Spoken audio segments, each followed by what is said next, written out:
सबैलाई नमस्कार।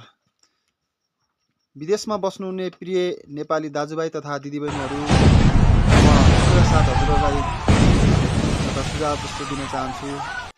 तपाईहरू साउदी, कतार, मलेसिया लगायत अहिले विभिन्न देशमा चाहिँ छरिएर रहनु भएको छ। म आफै पनि धन्नै मलेसियामा 3 वर्ष, साउदी अरबमा 2.5 वर्ष गरेर विदेशमा बसेर त्यहाँको भोगाई भोगेर आएको हुनाले अहिले चाहिँ खाडी मुलुकमा विशेष त एकदमै अमेरिकाले इरानलाई हानिसकेको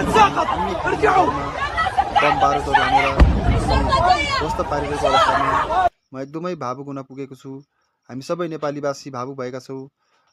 कृपया तपाईहरू जसरी हुन्छ आफू चाहिँ बच्ने प्रयास गर्नुहोला। एकदमै दुःख लाग्छ। यत्तिकै त त्यहाँको पीडा कति हुन्छ। आफ्नै देशमा बसेर गरी खानलाई वातावरण छैन, पावर पहुँच हुनेकै मात्रै चाहिँ नेपालमा रहेछ।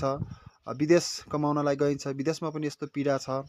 अहिले झनै एकदमै त्यस्तो बम बारुद बर्सिरहेको देख्दा साह्रै मन दुखी भएको छ। सबैजना प्रिय नेपाली दाजुभाइ दिदीबहिनीहरू, कृपया जति सक्दो सुरक्षित स्थानमा रहनुहोला। राजदूतावासलाई जानकारी गराउनुहोला र सकेसम्म नेपाल फिर्ता हुने, नभए चाहिँ त्यहाँ सुरक्षित रहने प्रयास गर्नुहोला भन्न चाहन्छु।